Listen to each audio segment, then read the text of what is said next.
오늘 설교에 앞서서 잠깐 여러분과 함께 나눌 내용이 있습니다.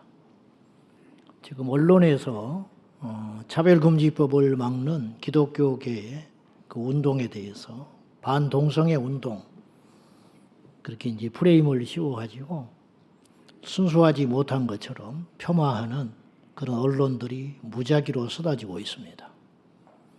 그들의 주장은 이런 것입니다. 한국 개신교가 고전을 면치 못하기 때문에 그 출구를 전략을 짜기를 엉뚱하게 동성애자들에 대한 반대 운동으로 그들의 위기를 탈출하려고 한다.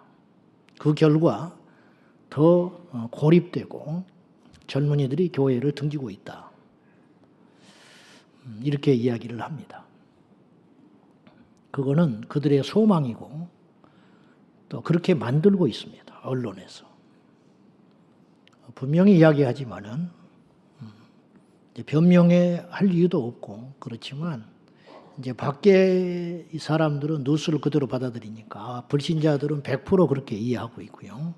아쉬운 것은 교회 목회자나 교회 안의 성도들조차도 그런 소리에 상당히 현혹되는 경우가 있다는 거죠. 모르겠습니다. 아주 일부 그러한 순수하지 못한 동기로 그렇게 한다고 할 수도 있겠지만 그건 논리적 모순인 게 그게 도움이 안 돼요. 교회 부흥에. 어쩔 수 없이 하는 것입니다. 반동성애 운동을 해서 교회에 무슨 유익이 있습니까? 우리가 교회가 세상에서 고립되는 걸 모르겠습니까? 가톨릭이나 불교계처럼 포용 정책을 펴고 우리도 그들을 이해하고 환영한다. 그러면 세상에 박수 받지요. 누가 그걸 모르겠습니까?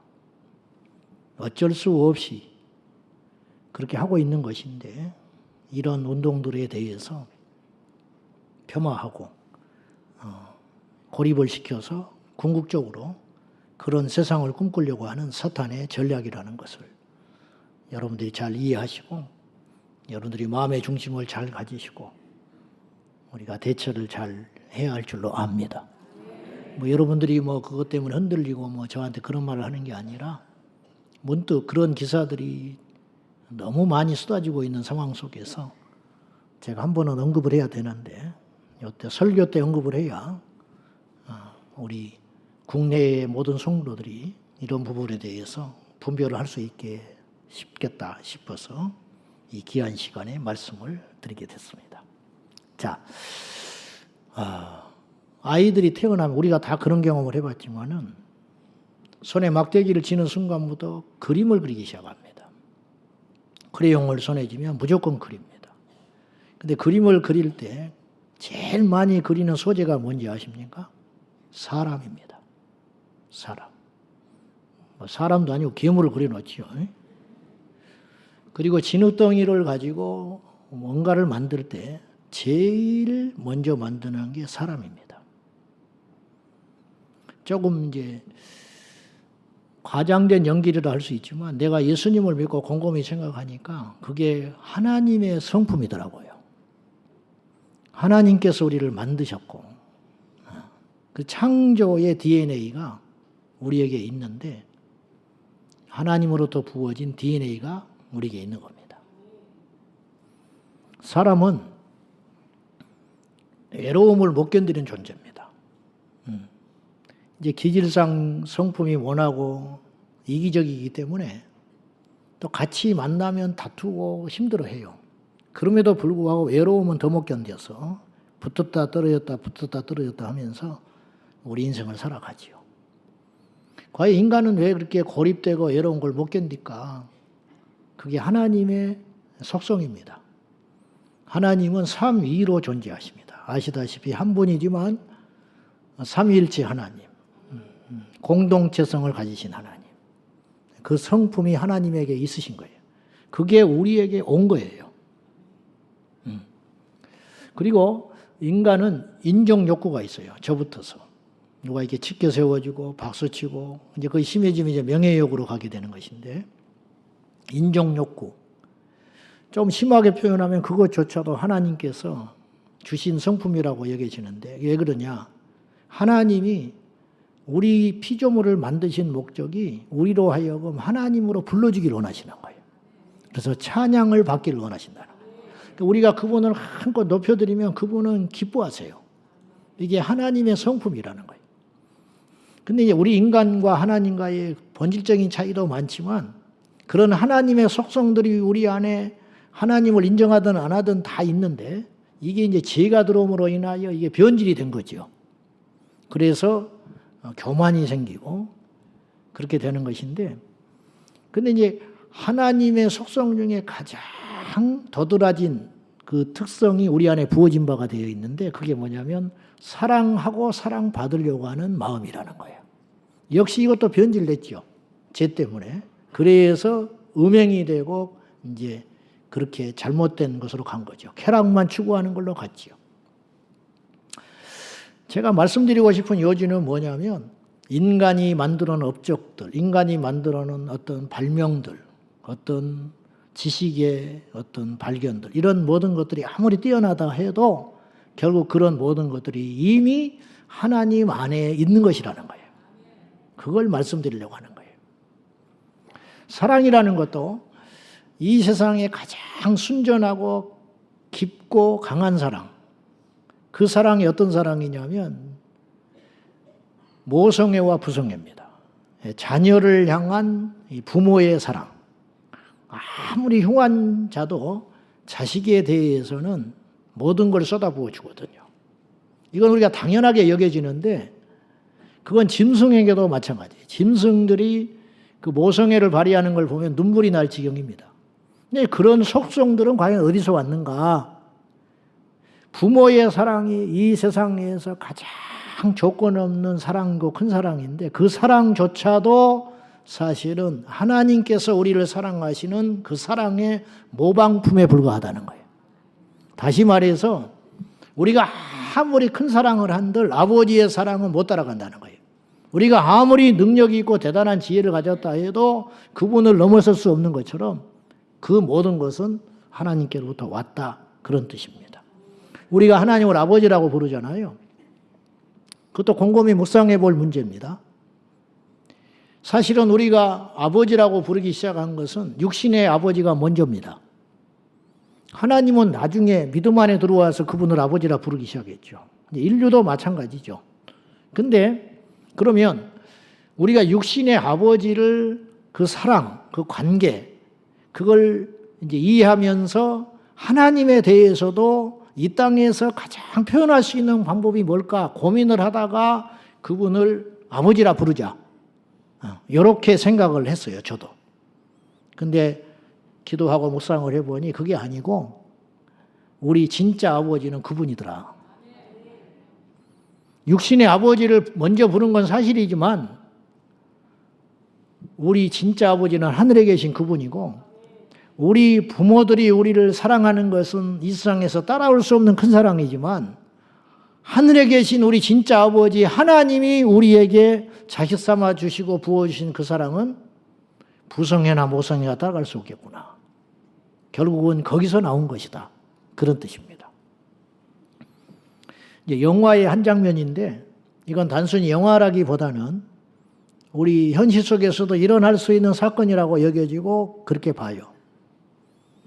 영화 씬 중에 이런 장면이 나왔습니다. 어떤 막대 먹은 자식이 부모의 유산을 노리고 살인을 합니다. 흉기를 들고.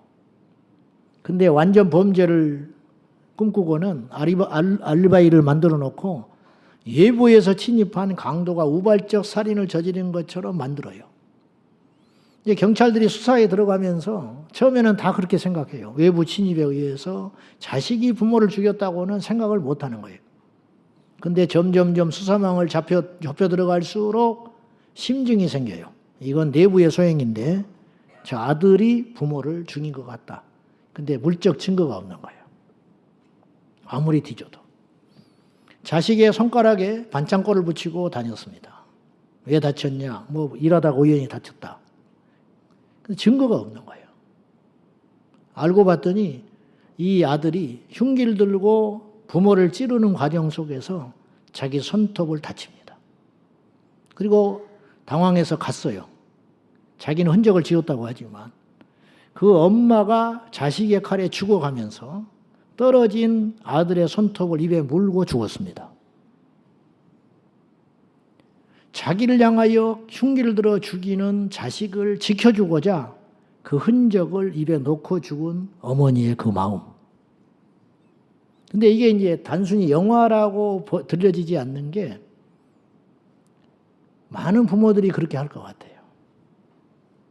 이게 사랑이에요.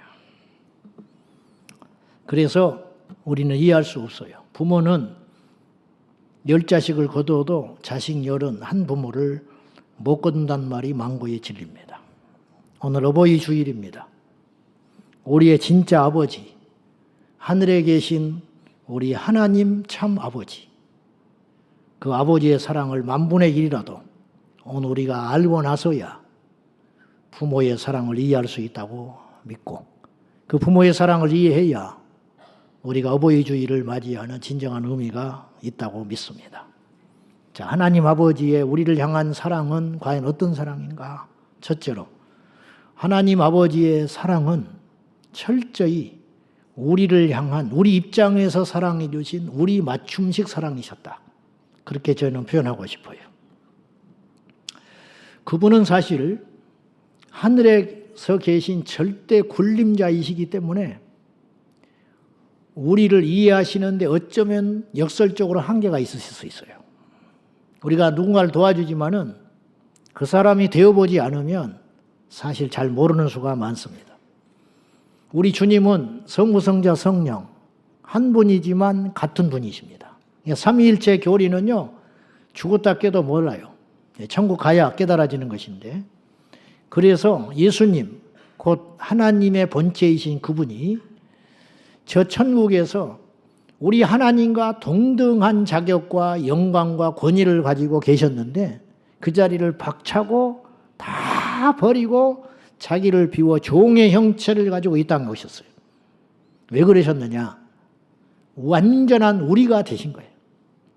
얼마나 완벽한 인간이 되셨는지 사람들이 그분을 하나님으로 인정하지 못할 만큼, 지금도 인정하지 않고 있다고 그랬죠. 완벽한 인간으로 오셔서 죽었다가 가셨기 때문에 그분을 신이라고 부르는데 주저할 만큼 완전한 인간이 되신 하나님. 근데 인카네이션이라고 하잖아요. 성육신, 성스러운 분이 육신을 입고 이 땅에 오신 사건, 그것 자체가 하나님께서 우리를 향한 엄청난 사랑이라는 거예요. 우리가 되신 거, 이거. 예수님은 가르치시고 훈계하시고 지도만 하신 게 아니고, 여러분 인생의 선배만 돼도 후배한테 할 말이 너무 많아요. 지적할 게 너무 많다고. 근데 주님이 이 땅에 오셔서 얼마나 지적할 게 많으셨겠어요. 근데 가르치질 않으셔. 훈계하질 않으시고 그분은 뭘 하셨냐? 그냥 함께 하셨어요. 이게 뭐냐? 이게 사랑이에요.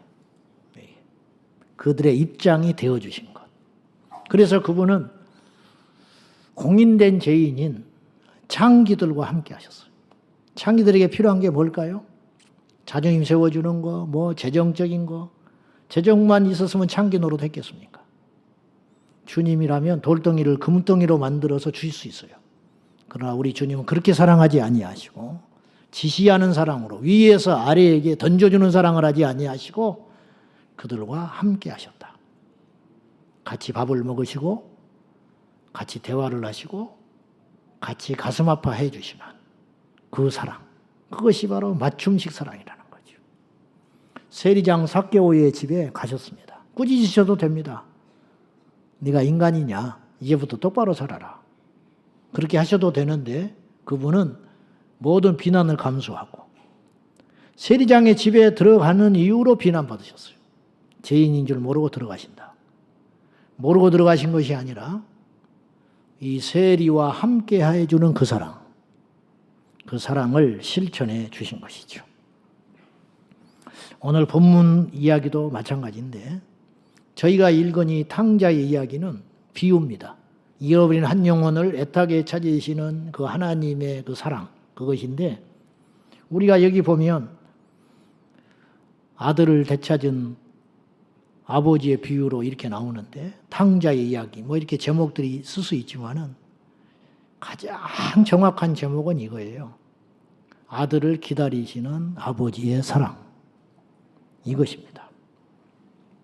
자, 이 아들이 요구한 사항은 굉장히 큰 과오였어요. 단순히 재산을 주시오, 탕진한 걸로 끝난 게 아니라 그 당시 문화 속에서 부모에게 유산을 요구하는 행위는, 유산은 죽어야 받을 수 있는 것이었어요. 그 당시.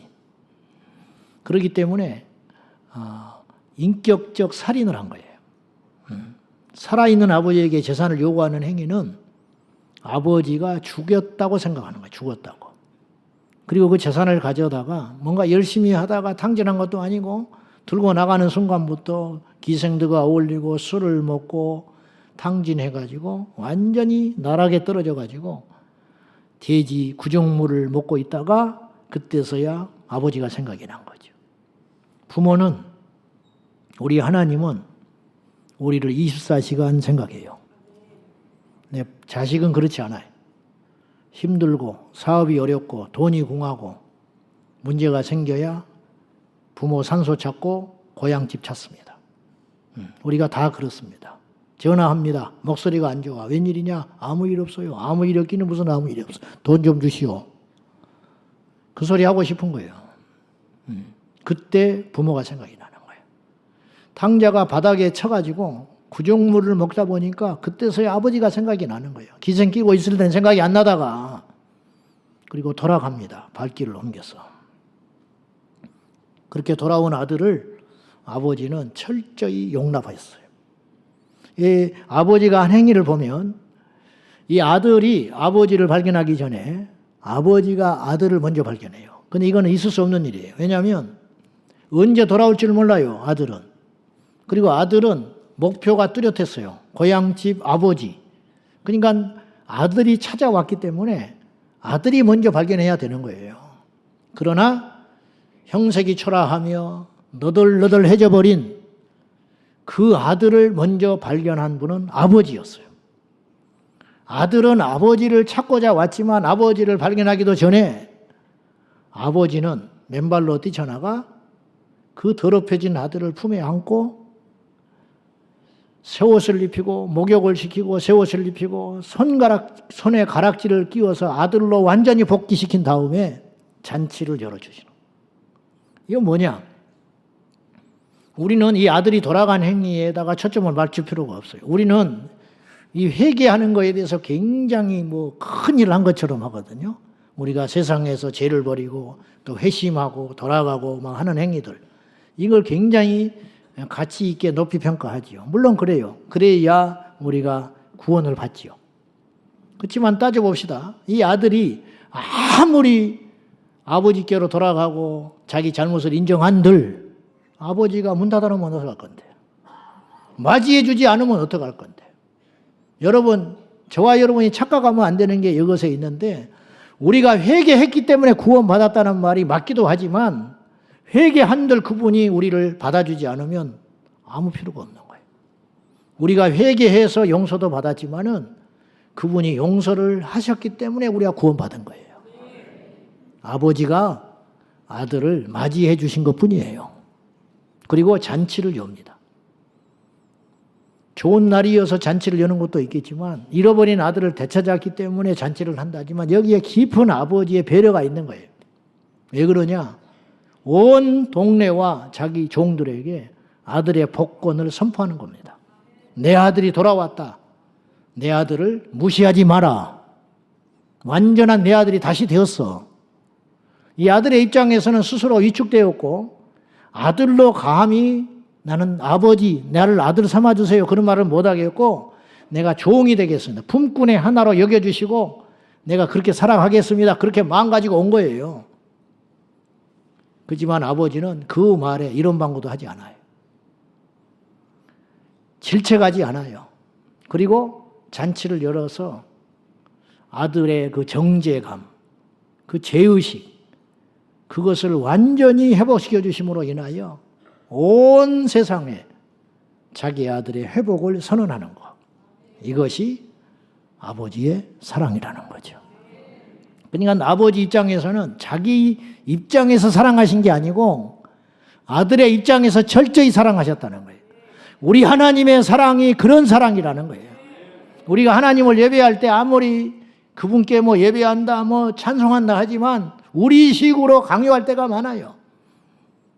그분이 받으실 만한 예배를 드리고 그분이 받으실 만한 헌신을 하는 것이 아니라 내 헌신을 하고 있는 거예요, 사실은.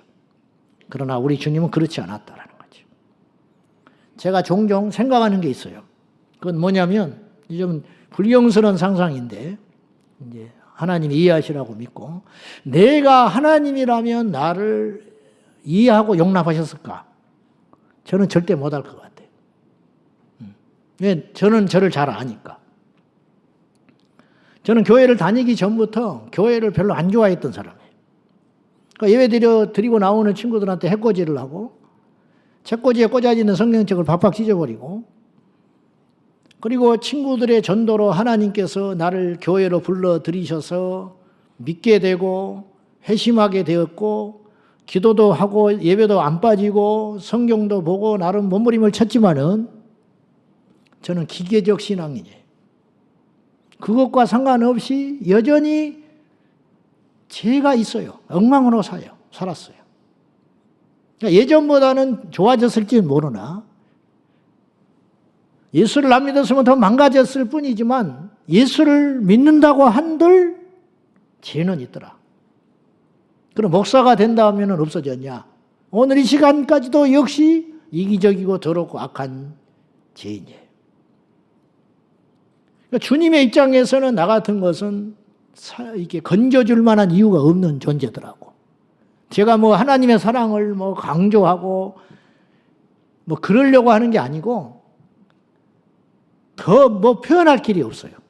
그분의 그 깊이와 용서와 사랑, 기다리심에 대한 거는 더 표현할 수가 없어요.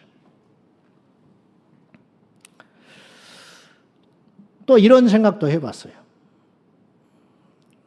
때때로 겁이 날 때가 있는데 제가 천국에 갔을 때 과연 주님은 나의 허물과 죄에 대해서 지난날에 그걸 다 알고 계실 텐데 이 성도들과 함께 갔어요. 천국에. 이렇게 나란히 섰어 이렇게. 그때 과연 나를 어떻게 이야기하실까? 겁나요. 여러분은 저를 잘 몰라. 여기서만 좀 보니까. 우리 집사람을 제가 속이기도 쉬워요. 순진하니까. 우리 애는 더 쉬워요.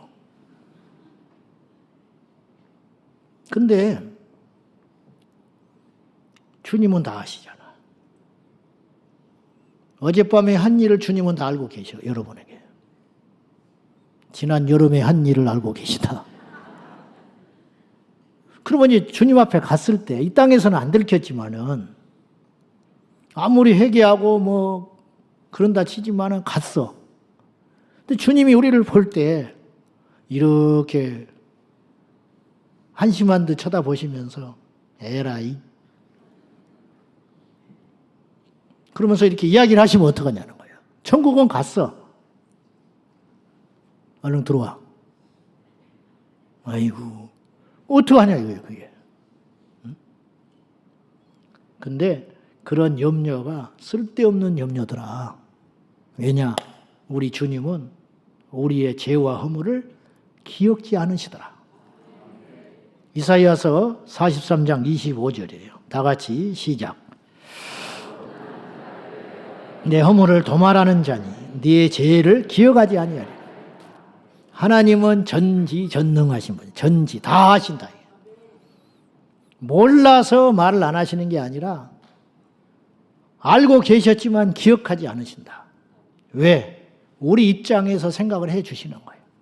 얼마나 부끄러울까? 얼마나 수치스러울까? 그래서 덮으시는 하나님의 사랑. 자식은 부모의 허물을 종종 이야기할 때가 많습니다. 저도 그렇습니다. 우리 아버지가 젊은 날에 자식들 간수도 안 하고 자식만 7이나 낳고 교육도 못 시키고 남봉꾼으로 사시다가 이렇게 됐다고. 제가 이제 어디 지방에 가서 이제 내가 죽었다 살아난 이야기 뭐 이런 이야기를 하면서 원고에도 없는 이야기를 했어요. 그게 누가 그걸 올려가지고 수십만 명이 봐버렸어요. 그 전 세계에 지금 다 알려져 버렸어요. 우리 아버지가 그런 사람이다. 근데 제가 생각해 보건데 그걸 통해서 나는 이 더러운 놈은 나는 그런 과정 속에서 그러한 엉망인 집에서 이렇게 반듯하게 제대로 살기 위해서 몸부림을 쳐서 여기까지 됐다. 그걸 이야기하고 싶은 거예요, 제가 지금. 얼마나 비겁한 거예요. 그러면 만약에 돌아가시지 않고 그 이야기를 들었다. 그 현장에서 저런 못된 놈이 있는가? 저는 그렇게 말하지 않을 것 같아요. 그 수치를 감당하면서도 빙긋이 웃어주면서 내가 저 지경이 된다 할지라도 내 아들이 저걸 통해서 올라갈 수만 있다면 저는 용납할 것 같아요. 그러나 부모가 자식에 대해서 그렇게 말을 하면 그때부터 의절하고 끝나버릴 겁니다. 이 차이는 과연 어디서 있는가? 그건 사랑의 크기다.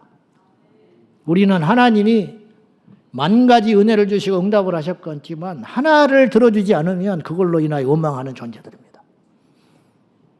그러나 우리 아버지 되신 하나님은 이 사고뭉치 세상에 나가서 이렇게 못된 짓을 하고 했는데도 불구하고 돌아온 것 자체로 모든 걸 잊어버리고 맞이하시는 그 깊이를 우리가 과연 어떻게 알겠는가. 다시 말하지만 막 하나님의 사랑을 막 지금 이 새치어로 과장되게 말을 해서 과장되게 표현하는 게 절대 아니더라는 거예요. 제가 하는 말은. 사실이 그렇지 않냐 이거죠. 우리가 어떻게 용서를 받습니까? 그래서 기가 막힌 찬송가가 있잖아요. 바다를 먹물 삼고 하늘을 두루마리를 삼아도 다 쓸 수 없다. 그 찬송 우리가 자주 부르는데 굉장히 과장된 표현이거든요. 근데 정말 과장되냐? 과하지 않다. 그 표현이. 더한 표현이 있으면 해야 돼요. 이 우주 만물을 두루마리 삼아서 다 기록한들 할 수 없다. 자식이 부모의 깊이와 사랑을 무슨 수로 다 표현하고 알겠습니까? 하물며 우리의 진짜 아버지 되신 하나님의 사랑을 우리가 무슨 수로 다 기록을 하며 표현을 하냐는 거죠.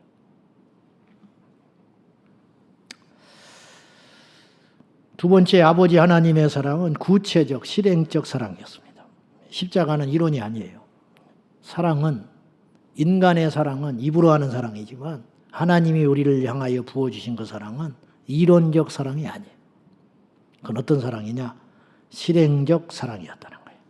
실행적 사랑. 우리가 십자가에 죽어야 구원을 받는다, 거듭난다. 그래야 변화 일어난다. 이런 소리는 뭐 기회가 딱지 않도록 우리가 들어왔어요. 근데 십자가에서 죽자라는 표현을 쓸 때 100% 영적인 죽음을 의미하는 거예요. 영적인 죽음.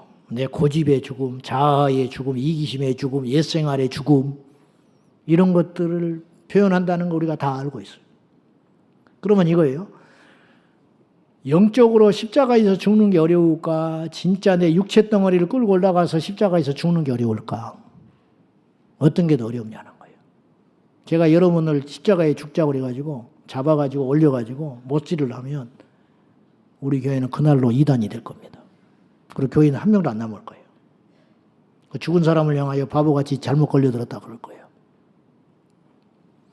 근데 우리가 뭐 자아가 죽는 게 막 어렵다고 맨날 몸부림을 치잖아요. 기도하고 뭐 안 된다고 그러고 아직도 살아서 그렇다고 막 울고 회개하고 고난주가 넘으면 특별히 막 더 그러고 그러는데 이제 부활절 되면 더 펄펄 살아나서 문제인데 근데 한번 생각해 보자고요. 영적인 죽음이 어려울까? 육적인 죽음이 어려울까? 사실 말할 필요 없습니다. 우리가 이런 말을 할 수 있죠. 없으면 안 먹는다고 그래요. 3일만 굶어봐. 없으면 안 먹는 그 자신감이 나오는지 담 넘어가요.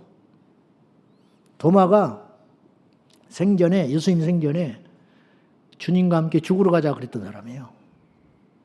죽기는커녕 십자가 앞에서 다 도망가 버렸어요. 그리고 부활하신 주님도 의심하고 안 믿었던 존재야. 말은 쉽다니까요. 죽자고, 십자가에서 죽자고. 근데 우리 하나님의 사랑은 입으로 우리를 사랑해 주신 사랑이 아니고 친히 오셔서 십자가에서 죽어주신 실천적 사랑이셨다는 거예요. 실천적 사랑. 이제 물론 주님을 위해서 죽은 순교자들이 2000년 역사 속에 있었습니다. 순교자들. 실제로 죽은 주님을 위해서. 성경에도 있고 지금도 어디선가 그런 일이 일어날 수 있습니다. 절대로 그런 위대하고 놀라운 신앙적 순교를, 육체적 순교를 폄하할 생각, 이만큼 자격도 없고 생각이 없어요. 근데 한번 곰곰이 생각해 보면 순교를 하신 이유는 우리도 이제 때가 되면 우리가 이제 마음속에 이렇게 마음을 먹고 있는 거예요. 기도를 하죠. 근데 그때 가봐야 아는 거예요, 사실은. 근데 순교를 한다고 했을 때 어떤 분들이 왜 순교를 했냐? 믿음 지키기 위해서 순교한 거예요. 우리가 주님을 위해 순교했다고 하잖아요, 흔히. 그지만 깊이 들어가 보면 절대로 폄하하지 않은 게 아닙니다. 우리는 근처도 못 가니까. 진짜 주님을 위해서 죽은 순교냐? 그 안에 들어가 보면 믿음 지키려고 순교한 거예요. 그럼 믿음을 왜 지키려고 했냐? 지옥 안 가고 천국 가려고. 그럼 결국은 주님을 위해 죽은 것 같지만 나를 위해 죽은 거예요. 순교조차도. 그러면 예수님은 이 땅에 오셔서 과연 누구를 위해 죽어주셨냐는 거예요. 우리가 흔히 이제 이런 표현을 써요. 그분이 죽으셨기 때문에 부활했다고. 바울 서신서에서도 그런 복음을 선포하거든요. 그분이 십자가에 죽으셨다 다시 살아나심으로 하나님의 아들이 되셨느니라.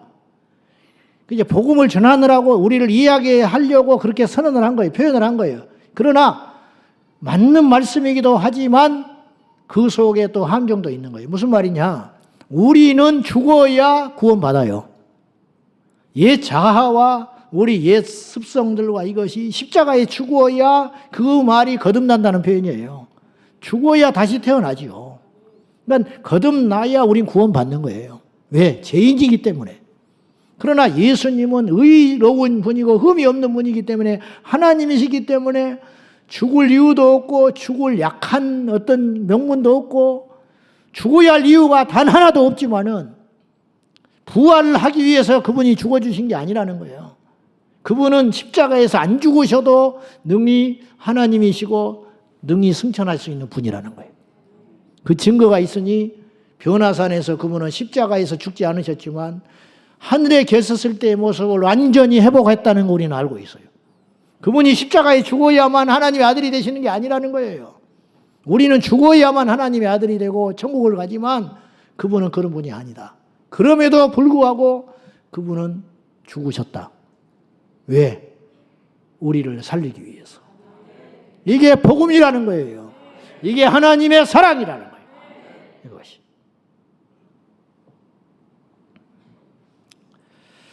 자, 그러면 결론적으로 우리가 이제 그 하나님의 사랑을 10,000,000,000이라도 이해를 했다면 우리는 어떻게 살아가야 되냐는 거예요. 아, 그런가 봐. 그분이 나를 이렇게 사랑하셨구나. 그리고 그냥 예전 모습으로 살아갈 수 있는가. 그래서는 안 된다는 거죠. 우리가 하나님의 그 큰 사랑을 이해하고 받은 줄 안다면 그때부터 우리는 달라져야 된다는 거죠. 어떤 사람이 어떤 자식이 철이 든다 그래요. 철이 들었다. 언제 철이 드냐? 나이가 들어서 철이 드나? 나이 들어도 철 않는 사람이 수두룩해요. 고생을 해야 철이 드나? 그럴 수 있지만 꼭 그렇지도 않아요.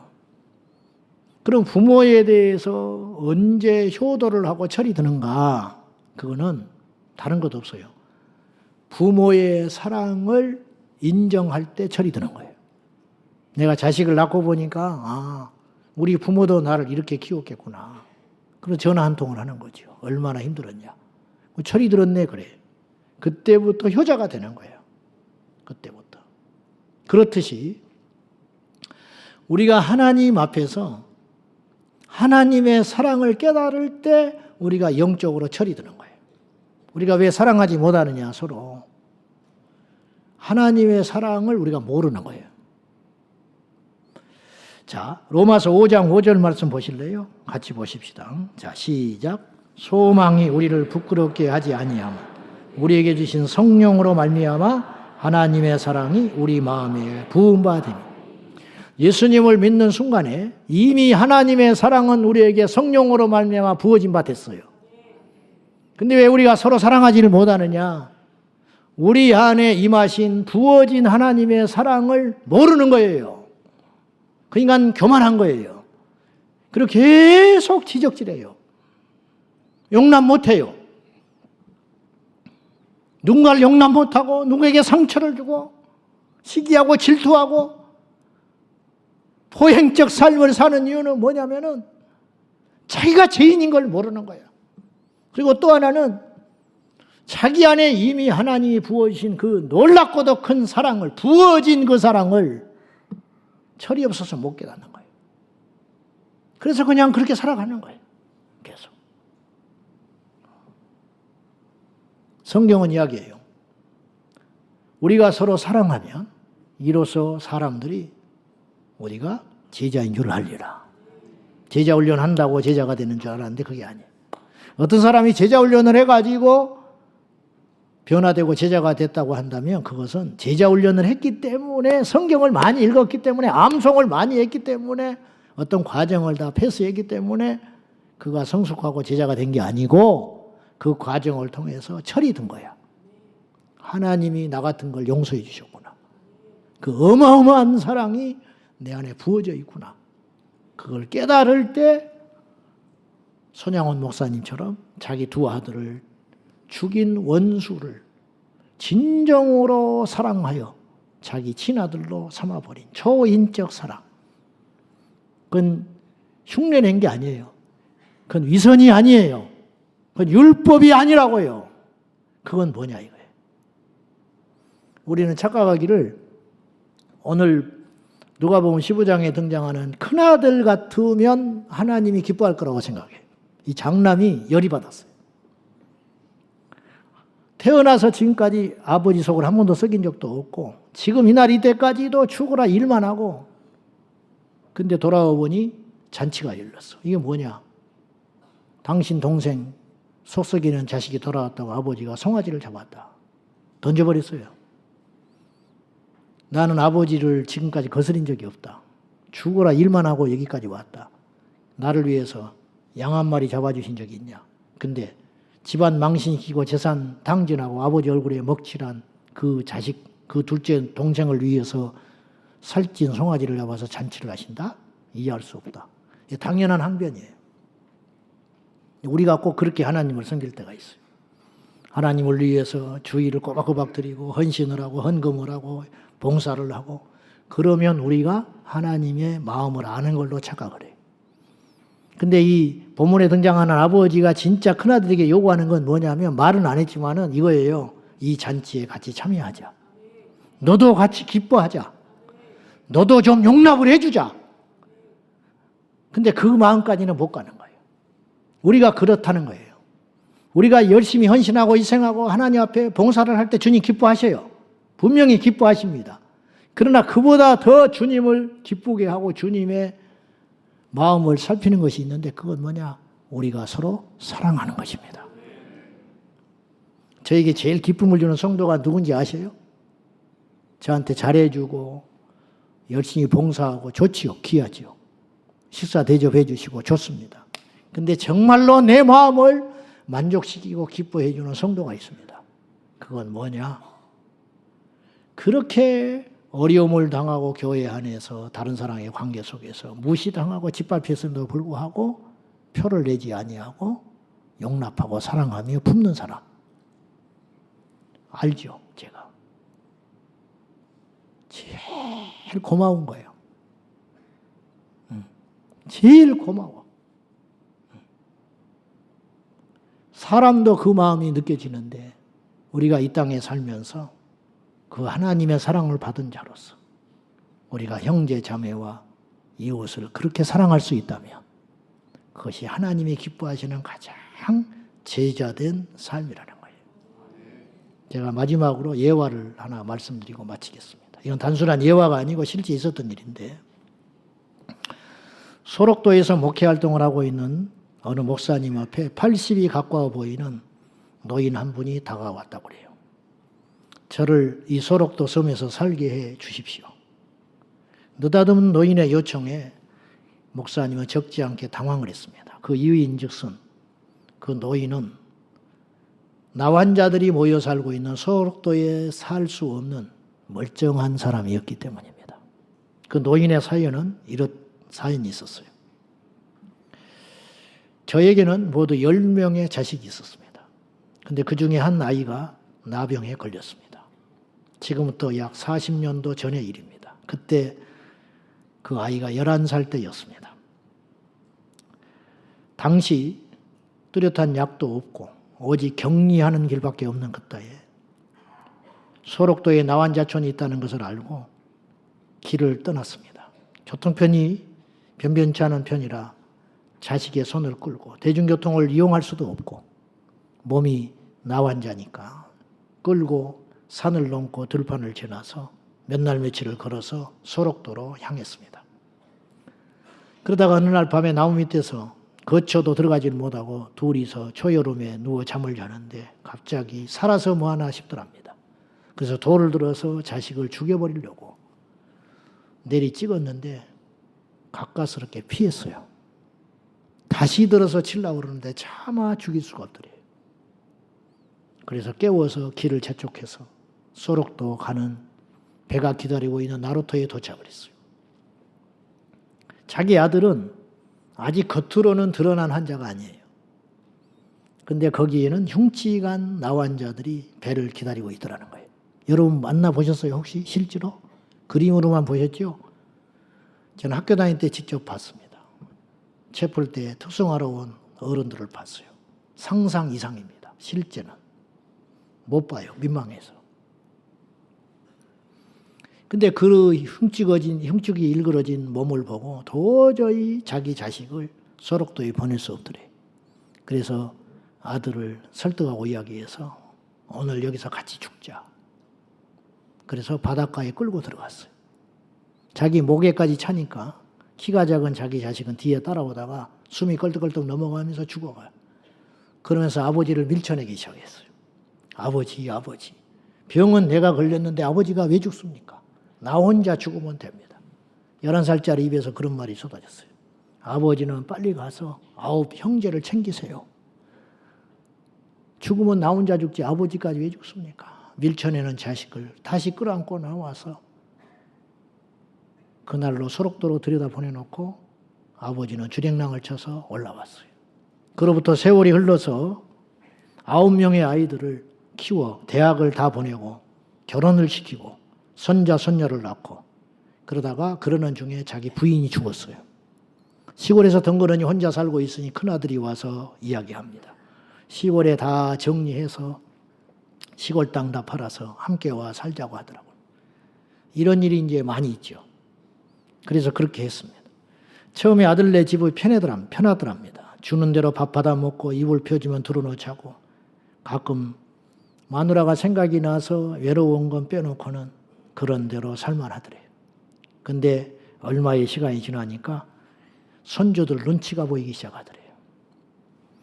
그 애들은 아무 말도 없는데 혼자 위축이 되기 시작했어요. 그러던 어느 날 큰 아들놈이 어렵게 입을 열더랍니다.